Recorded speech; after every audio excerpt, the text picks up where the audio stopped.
Carly, it's episode 2. This was a spicy one. We had budget drama at the team shop, and we had Sherry getting quite feisty with Brandon. But before we jump into all of that, let's talk the Carolina Reapers. If you were eating this meal, where in the progression do you think you would have hit your limits? That's a good question, Kendra. I needed to look up the Scoville units of some peppers after the episode aired last night, because I was like, oh, okay, I wonder, like, where am I on this? And I usually buy Serranos, which are still in the tens of thousands of Scoville, so way below where they're at. So I'm like, would I have tapped out at like course 3?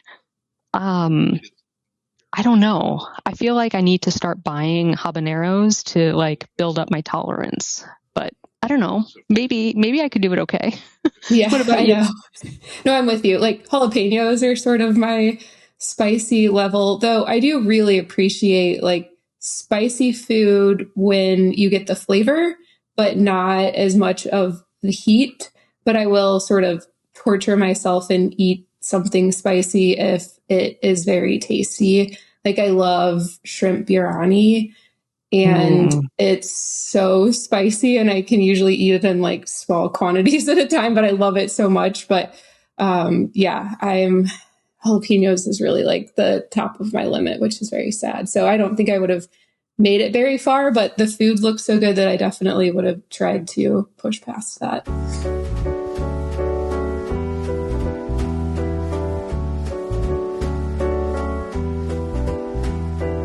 Well, we're very excited to have you all back for our second episode of Track Your Knives. This is the second weekly podcast from Pack Your Knives. The typical recap will always be with Tom and Sarah. And our podcast, Track Your Knives, is where we are getting into the details of basically power rankings, and then we'll soon be getting into fantasy leagues. And as a reminder, power rankings are what we as a community think are the chefs that are the most likely to be winning elimination challenges and the most likely to go home. And so it's our collective idea of where these chefs are. Even though it's a collective and we're looking at a community level, there's also a prize for the winner. And as a reminder, the winner, if you make it out to Kentucky, Sarah at Fright House will provide you a chef-curated meal. So we're really happy to have all of you here. And again, I'm Carly. And Kendra. And I think we're going to get right in. So this episode, any favorite moments that stuck out before we jump into the power rankings? I thought it was cute that Jennifer and Justin chose the same gelato, sort of like, mind meld. But also part of me wonders, May took the tray and started on the right and moved to the left. And so maybe they had gelatos that weren't quite as the favorite, the most interesting, the best to cook with. And so maybe because they were further along on the side, maybe they didn't get quite the best choice. Yeah, I agree. And it was very cute that they cooked basically the same meal as well. So it shows that they've been cooking together for a really long time. Yeah. I also loved the pepper tasting montage where as they tasted more, they started getting a little delusional and hallucinating. I thought that was just like a funny way to do that part of the episode. And then also I thought the edit was really good. The red team seemed like a hot mess in the shop and trying to figure out who was going over budget, under budget. And I was like, okay, this is the disaster group. And then they seemed like that as they were doing their cook as well. And the green team was like so cohesive and keeping it all together. And I'm like, okay, the red team is definitely going to win this because they're getting the chaos edit. And it seems like the chaos edit always wins. And then like, as it progressed, it was like, oh, this actually looks like it's maybe going downhill here at the end. So I thought they also just did a really good job with the edit, kind of keeping you on your toes for who is going to actually win the episode. Yeah, and it was just a cute, like that, going back to the montage, like that was just really cute, like watching Justin, and then they did like a kaleidoscope edit around him. I thought was great. I'm a little sad. We didn't really see anybody cry. I was sort of thinking we would see some tears. Lots of sweating, but no tears. Lots of sweating, tears from your pores, as no one says. Yeah. I love that. Yeah, and the commentary was like top notch when the owner of Puckerbutt Farms mentioned that if it doesn't pucker your butt, it's not Pucker Farms or Puckerbutt Farms, and Tom looked very uncomfortable by that. So it was just like A+ commentary this episode too. Yeah. Yeah. Well, fantasy league names. So we had talked about that in our last episode, that we wanted to kind of highlight our favorite fantasy league names. So any that sort of stuck out to you, I think we saw lots of mentions of like scallops at risotto. There was some love for Padma, also lots of love for Tom's hats and fedoras. Which I don't think we've seen. I don't think he's worn a hat yet. Yeah. I guess we'll need to wait for more outdoor challenges. Yeah, I think the Fantasy League names have been great. There's also a lot of versions of We Chef and Yes Chef. It's really cool. There are 86 leagues and 282 teams within them. So there's a lot of teams to choose from. I really liked You Dim Sum, You Lose Some. And there's also someone who's on one of the Pack Your Knives teams, and their team name is Left My Heart with Massimo. Like, shout out to him. He left such a strong impression on me too last season. Like when he broke a cutting board in episode 1, like that has stuck with me a year later. Love Massimo. Yes. So those are some of my favorites. Love it. Yeah. Yeah. I love the play on words. There was Whisk Takers, which was a fun one. And Meeson first place instead of Meeson place was great. But I mentioned last time, I love when they use like people's names in the name of their league. And so there was only one that actually had a current season contestant's name in there. So that sort of hit the top of my list, and it was I Just Toolet. So I'm a child, and that makes me laugh. I mean, the episode was called Puckerbutt. Like, we're allowed to laugh. Here we are. Toolet. Yes. And then a few others, as Traders fans, appreciated that Kristen is the ultimate faithful. So that was ultimate faithful. A lovely one. For those of you who don't know, Kendra and I both really like other competition strategy shows. Kristen is the ultimate faithful. Yep. Love it. Yep. Forever. But yeah, I think those are some of our favorites. Well, let's jump into the power rankings. How did your week go this week? Honestly, not great. I had Jassy pretty close to the top, like most likely to win, and Rhoda sort of in the middle, but near the top. And so I just really did not get a lot of points. The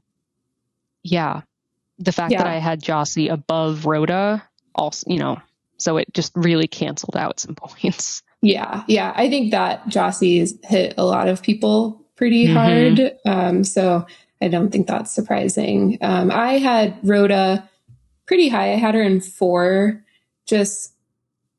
She's so good. And so I wanted to keep her towards the top just in case. And then Jassy I had at 8, so a little bit lower. I thought his food looked really amazing, but last episode he made a dish that was a really good dish, but didn't highlight the sweet potatoes. And so I was kind of afraid that maybe he wasn't someone that was going to mold to the elimination challenges as much. And so I kind of moved him a little bit down, even though I thought highly of him sort of the first episode. So 8, I had him at 8, so not great, but a little bit better.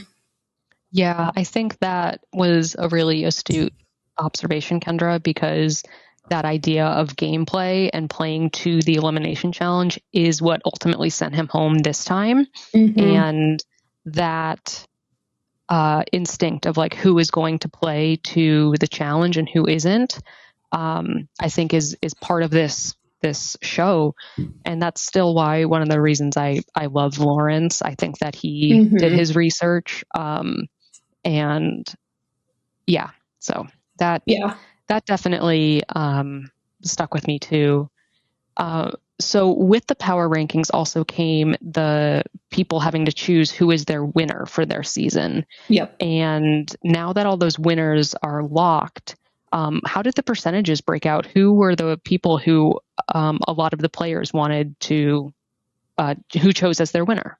Yeah. So it played out kind of how I think we imagined it would. So Lawrence was actually at the very top, which surprised me that it wasn't Rhoda, just given her performance in that first episode, but she's a pretty close second. So Lawrence has 32 total votes, which is about 17.5% of the total. And then Rhoda's at 16% with 29 votes. And then closely followed by Anthony, Gwen, and Oscar, who have 25 votes each. And then it kind of falls off from there. Down at the very bottom, you have Jennifer with 2 votes, and then Justin and Seeger each have 1 vote. So kind of, I think, starting to play out how we're seeing it, but Saul maybe was a little surprised Lawrence hasn't been as high on some of the power ranking numbers. And so it was interesting to see him as a lot of people's top pick, which I think, to your point, he seems to get the game. And so I think we'll start to see him really shine. And we'll talk more about him later in the episode here. But I mean, he probably would have won had the red team won. So I think he's a good pick. Yeah, I agree. I mean, any of these chefs are really phenomenal. It's interesting, and I don't know if you're experiencing this too, but this is my first time doing power rankings. I know you have done fantasy leagues before, but I've never done power rankings. For those of you who know my stuff on packyourknives.com, I do a lot of scoring and being able to compare chefs across the season. But there's something to power rankings being done before the episode where I feel like I'm engaging in a different way. It's really different. And then there's like this element of gameplay too, where I see that a lot of people are saying Lawrence and Rhoda and Gwen and Oscar. And I'm like, well, does that mean that I should go for Sherry? Like, should I be picking from the middle? Like, how does this, and what am I not seeing? Like, am I doing group think? And it's just been a really, so far, I mean, it's only two weeks in, but it's been a different viewing experience, I'd say. Yeah, that's a really interesting take on it. I hadn't thought about is getting out of the groupthink and taking a risk, because really the only way, once you're in a certain position and later in the season, that you can make that jump is if you pick someone to win that no one else picked and they end up winning. That's really how you're going to get bumped, versus if you stay middle of the road and kind of where everyone else is at, everyone's getting the same sort of level of points. So that's a really interesting way to think about this. I hadn't been thinking about how to maximize my points against everyone else's points. I love that idea. Competition. What can I say? Well, getting into the competition. So how did everyone in the power rankings do with predicting who was going to win and then who were going to be the eliminated chef this episode? Yeah, so we had a lot more people do power rankings this week, almost 140, about half of which were new the first time, so they hadn't done episode 1. So really happy that all of you joined. 21 people got Rhoda correct as the winner, which I love, because as we talked about last week, now Rhoda is only the 3rd chef ever to win both the first and the second elimination challenge. And that is incredibly exciting. And 5 people correctly put Jossie as being eliminated. And so that was Top Scallop, again, scallops. I love it. Maturin, James S., Deggs SF, and AD Designs. The people who got Rhoda correct were Victoria, Twist Street, Then Shell, Serafina, Melmo Eats, Kendall H., Keely, KBK, Julie B., Josh in Japan, Jennifer, Jenna, Hassan Chop, Gazzetto 11, M Dash, Dustin R, Chefanad, Chantel B, Kates, A Tilly, and Alex PW. So Ooh, that's impressive. they did good. They did Yeah. good. You know, they got all of those points. And we didn't anticipate this, Kendra, but there wasn't a correct answer to the bonus question. No one name dropped anybody. No, and that's so surprising. I feel like you get at least one per episode. So we will work on better bonus questions so that people could actually earn them. And so be on the lookout for that in future weeks. We'll try to base them on the upcoming episode. I did want to give a shout out to Michelle P., who was in second place last week and moved up into first. And then just sadly, shout out to Spence K., who went from first to 30th. So not a great episode for Spence K. Sorry, buddy. Yeah, I have to say I am hella impressed with Michelle P. Michelle P. in both last episode and this episode had the eliminated chef and the winning chef, Rhoda, in their bottom three and top three respectively. And so that's how they got so many points. No one has had a perfect prediction where they got both the eliminated and the winning chef. But this episode, there were 9 people who did have both Rhoda as the most likely to win. And let's see, 9 people. Yeah. And Jassy as the most likely to be eliminated. So those 9, in the bottom and top 3, not as most likely. Sorry. I was like, wait, but I just said there wasn't a perfect prediction. Yeah. So in the bottom and top 3. So they got really close. Along with Michelle P., Cosmic Cave Soup also had that where the eliminated and winning chefs were in their top and bottom 3. Nice. So some people are really, getting into it and really feeling how it's all going to play out. Yeah. Need to get some of that brain power going so I can get myself back up there. So we know Rhoda was 21 people got Rhoda correct. Who else was toward the top and who everyone was expecting to win this episode? Yeah, so Anthony remained at the top of the power rankings, and 43 people chose him as most likely to win. So he's still, from the community's perspective, seen as a front runner. Rhoda, Dwen, and Brandon are just a little bit behind, but are all really tightly together. So I think, people are really seeing them as a front runner. They all had, so Rhoda, Dwen, and Brandon had between 16 and 21 people who chose them as most likely to win. So they have a lot of people backing them. And I think that even though we have those folks who are doing, have a lot of people choosing them as most likely to win, Lawrence, Jonathan, and Oscar are honestly I think they seem really solid. And Lawrence and Jonathan join Rhoda and Anthony in that this time no one chose any of them to be eliminated. So I think there's more likely a top 6 than there is truly a top 3. Yeah.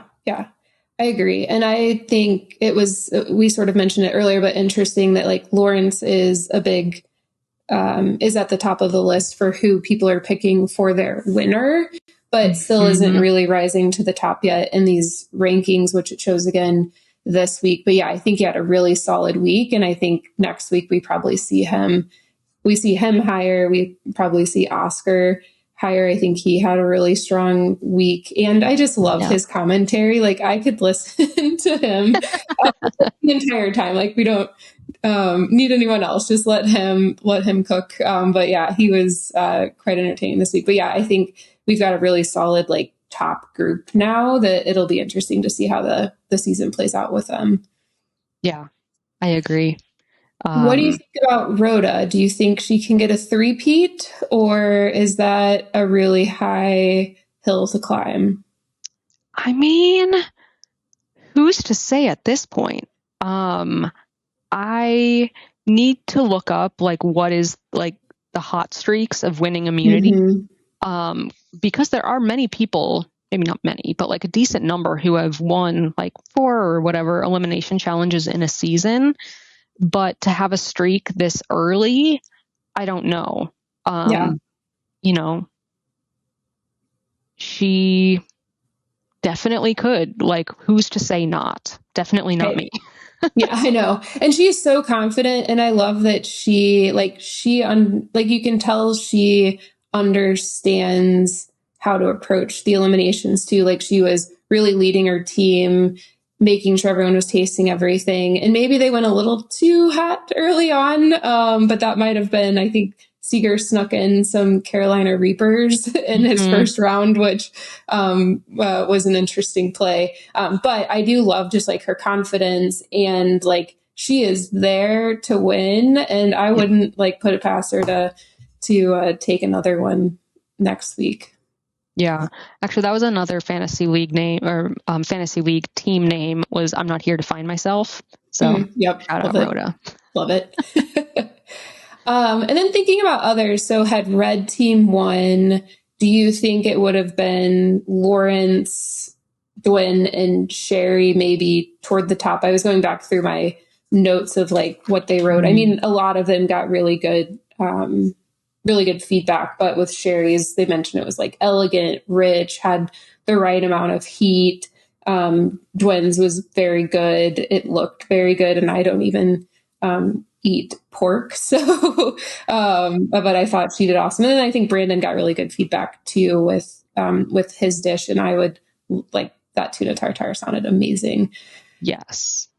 Yeah. I think that it's just interesting on these big teams because on any other type of challenge, maybe someone else would have won, but it's looking at that overall picture. And for the first 4 courses, I thought red team was going to win. Yeah. Right. And then just the spice level was not right. And, fish was undercooked. Yeah. I just think team challenges are just such an interesting part of the Top Chef game. Yeah, same. Yeah. And it makes it hard, especially in these, to kind of figure out where to go. And then it's like frustrating in fantasy leagues too, because when your chef had a great dish and they land in the losing team and you lose out on all those points, it's just like so disappointing. So I love the team challenges for the dynamics, but not for my fantasy leagues for sure. Yes. And I was creeping on your fantasy league and mine, which is my work one. And because we both have 2 chefs, you have Brittany and Anthony. That's what I thought. Okay. And then I have Lawrence and Jassy. And so from here on out, like, you're just always going to be beating me, but you're also still beating me in power rankings. So, at least you have that going for you, Kendra. Yeah, that's fair. But I don't know. Lawrence is probably about to sweep up some points. So we'll see. I hope so. So who ended up outperforming expectations the most? I have some guesses, but who are we seeing who sort of people ranked lower, but they actually did pretty well this episode? Jennifer. Right. Like, I think that she's been near the bottom and has been, last episode too. Although, being ranked 10th, the rank of the average rank was 10th. And so people aren't as sure of her, but I thought she had a really great episode. And in terms of fantasy league points, right, we're talking about Lawrence and people choosing him as their overall season winner pick and the power rankings. But Lawrence and Jennifer, in terms of fantasy league points, got the same number of points this episode, right? And so, like, I want to give Jennifer those props too, because she had a great episode. Yeah. Yeah. I love just seeing her like confidence grow and her mentioning like she's not doing as much cooking now that she's like running the restaurant. And so it was just really nice to see her like do really well this episode. I was rooting for her and Justin being like, just like, yay, when she got the top spot. I just thought it was so cute. So yeah, it was really great to see her have a good episode. What about any others? Yeah. Seeger has been near the bottom. And at this point, I'm not sure why anymore, except that people seem to really be gravitating towards the chefs that we've already talked about. He's really not been doing that poorly, but 30 people chose him as most likely to be eliminated. Oh, wow. And I feel like while his quick fire dish didn't look super good to me, like the sauce, but I don't think he's been doing that poorly. So I'm just sort of curious where Justin goes, or excuse me, not Justin, Seeger goes from here. Yeah, agree. Yeah, he kind of just feels like he's there. Like, I think there's so many big personalities this season that he's not quite like standing out as much. So that might be part of it. And then, yeah, the quick fire, I think that's going to play a factor this week too. But other than that, I mean, it looks like his food's pretty good. He got good feedback on the oyster, except for throwing in those darn Carolina Reapers at the end. But they said it was delicious and good. So I think it'll be interesting to see how he does kind of competing with these other chefs that are maybe a little bit more bold. Yeah. Yeah. Well, what about where folks were rating, like who was most likely to be eliminated? Yeah, so it is pretty similar to last week with Justin, Nana, and Seeger like remaining at the bottom of the power rankings. More than a third of people put Nana as most likely to be eliminated. And I mean, she has struggled in elimination challenges, so I think, that's probably warranted, but I think that like she's been able to, there's been something that has kept her in. And I think her flavors, like her and Anthony's round and just their excitement about their food was just great. Like, I think that for me translates through the screen of like how much they care. And then sort of similarly, then there's this gap where for Justin, Seeger, and then Brittany as well, like between 16 and 20 some people chose them as most likely to be eliminated. It's interesting because Brittany last episode was pretty high up in the power rankings and then this time dropped down. And she's the chef right now that has the biggest standard deviation. That is like people are like ranking her near the top and other people are ranking her near the bottom, and they're not like all clustered around, say, fifth or something. And so I don't know if polarizing is the right word, but people are not collectively decided about her. And so I think that just sort of keeping that in mind, that like for some people, like she's their go-to and honestly, right, like hometown chef, like hell yeah. I think that's a big piece of it. Yeah. I just feel bad for her. I know she had a rough quick fire, and in the elimination challenge, they said it was good, but kind of boring. And I was like, oh man, that's the dish one of the dishes I would have wanted to eat the most because I love corn and shrimp.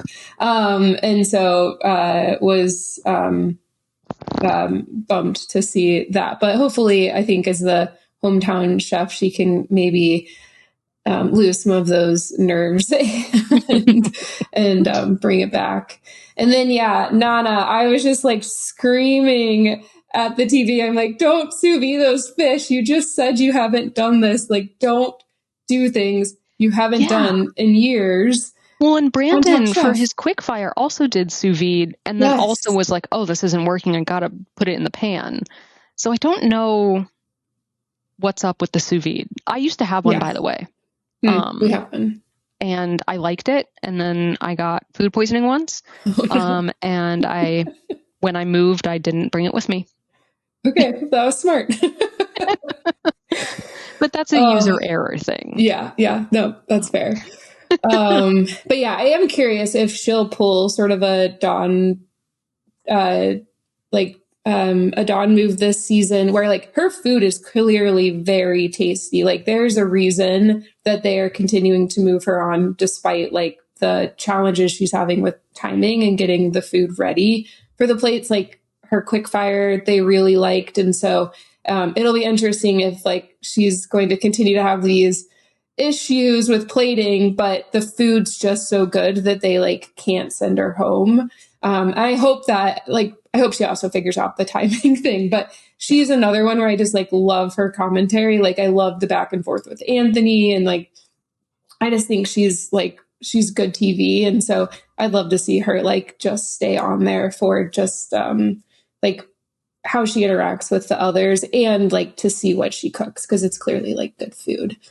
So we'll see how it goes. And then poor Justin, I felt him sitting at the end of the line at Whole Foods on his cart, just being so passive. Like that would have been me where it's like, I don't want to deal with this drama. Whatever sacrifice I have to make so that we don't like get in, like there's no conflict. Like I'm doing that. So I just felt like he like didn't advocate for himself enough. And so he ended up with like chicken wings that just like didn't quite work for the dish he was making. And then he had to pivot how he cooked it. And so I felt like very bad for him. That was, I was like, oh, I just see myself in you so much right now. Yeah. I mean, I can either be the person who's, gathering and coordinating and like making sure the numbers, whatever, of course, that like very much but also if someone else is going to do it, I am not going to fight them. Yeah. Because I'm ultimately going to back down anyway. So like, why not just let them? And so I would be a little bit further towards the cash register than Justin, with like trying to poke my head. But yeah, the shopping component of a team challenge is rough. Yeah. And that did not go well. But I mean, at the end of the day, they just about won. So I guess you can't fault it too much. Yeah. And I guess let's talk poor Jossie before we move on. Doesn't like spice, takes the spiciest dish and like vindaloo of all things. Like I love vindaloo. Speaking of like spicy food that's torture, like shrimp vindaloo with potatoes. It's so spicy, but it's like so tasty. And so I was bummed that he went that route and like couldn't get there with the spice. Yeah. And at the end, having your teammates, say add more is tough because like Tom said, you can't build that flavor as well or as in depth. Part of me wants to like have someone cook me something where the chilies have been cooked with it and then the same thing, but it cooked after, because like I don't have that palate and I'm going to take them at their word. And like, that makes sense, right? It has longer to cook with the other things and meld and like, so it logically makes sense, but I want to be able to taste that. So either I need to do that for myself or I need to have someone to do it for me. Yeah. All right. Well, let's get into next week. What are you thinking? What do you think about the preview? Lots of good stuff happening there. Love Emerald. Love him. Seems like such a wonderful man, like a great mentor, very kind. Like when he's been on Top Chef, as well as other shows as well, just his kindness and he's firm, but he's super kind. So I'm really excited to see him again. And I more associate him with New Orleans, but hop, skip, and a jump, and you're in the Carolinas, or maybe he doesn't live in New Orleans anymore. Not sure. But yeah, so I was really excited about that. And then it seems like this is the episode where Jennifer's arm is hurt.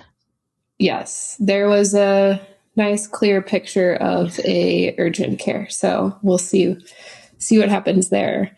Yeah. Do you think that'll impact how people are ranking? Like, do you think they would show us that happening if she does go home? Like, do you think it's red herring, or it's such a big part of the season they felt like they couldn't leave it out? Yeah, I have no idea. Because they put it in the trailer too. I think that, I have no idea how to read that edit. Because if she stays, then that's amazing, because it looks like she has, limited use of one arm. And if she leaves, then like that becomes a story about Justin and his cooking. And so I think either way, it becomes a story point. Yeah. Agree. Be interesting to find out. Mm-hmm.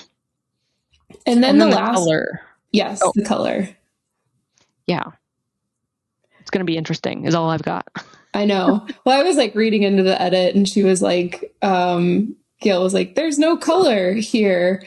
And so I'm like, is someone that gets the yellow color going to be the one that has the no color edit? And then I noticed Anthony was one that had it, and he had mentioned like things going wrong with his dish. So I'm a little nervous for him going into this episode, but I know they tried to tease us with the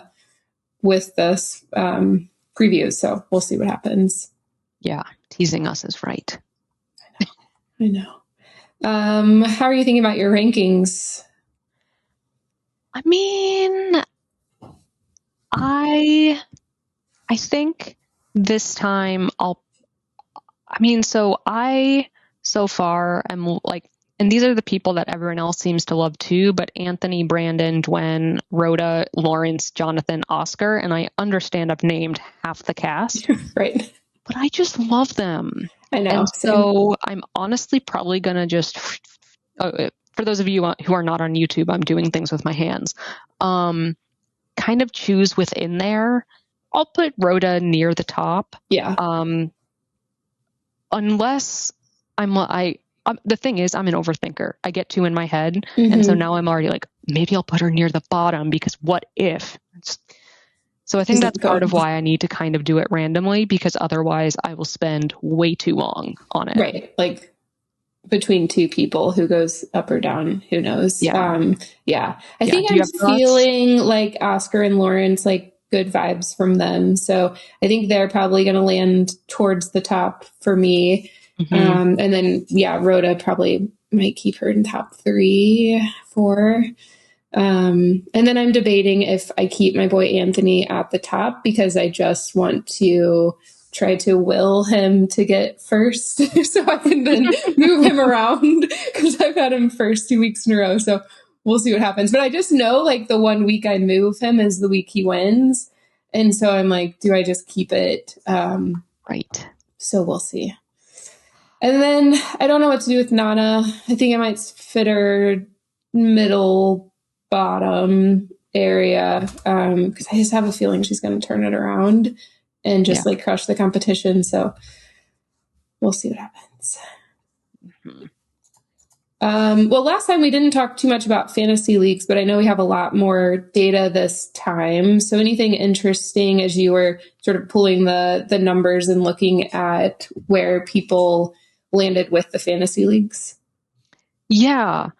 So first of all, just want to talk about Team Tom and Team Sarah.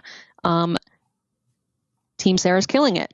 And I know that Tom and Sarah talked about this on their podcast that dropped last night. So take a listen over there to sort of hear Tom lamenting.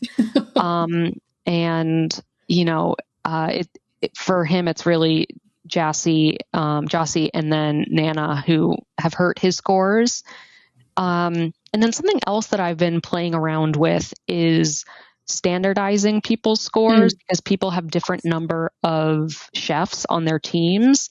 And so looking at, for each team, what is the average chef score? And then comparing that. And so what I did was I looked at the Pack Your Knives teams, as well as your team or your league and my league.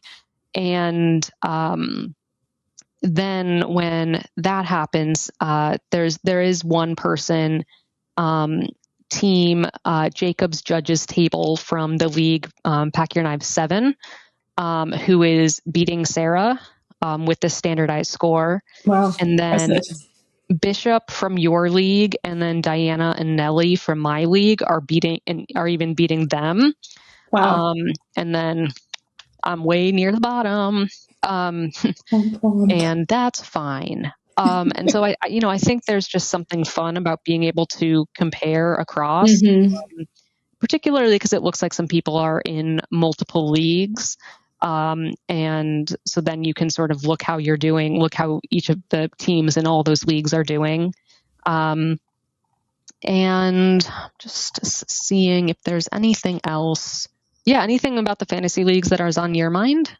No, I think that's really interesting to look at it that way. And yeah, shout out to Bishop from our Kicking It with Kish league. He has Rhoda and Jennifer, so a really good episode for him this time around. And he had second pick in the league, and so took Rhoda with that pick, which I think was a good one.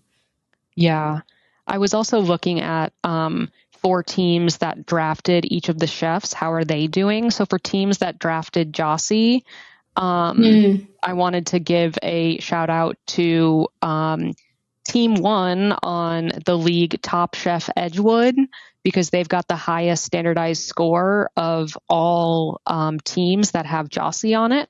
And yeah, so just wanted to give them a shout out. That's awesome. Data is so cool.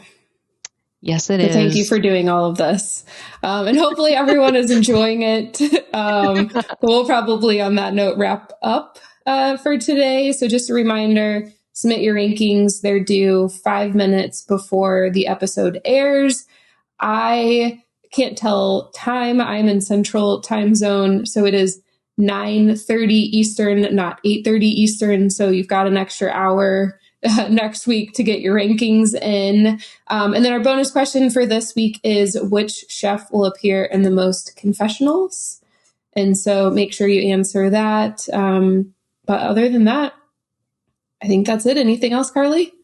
No, just, make sure to head on over to both find-topchef.com to do the power rankings, and then packyourknives.com for additional content. I'll be also doing some posts over there, and we're just really happy to have you here with us doing these crazy rankings. Yes, absolutely. So thanks for hanging in there. And Carly, you want to sign us off? Yeah. This has been Track Your Knives.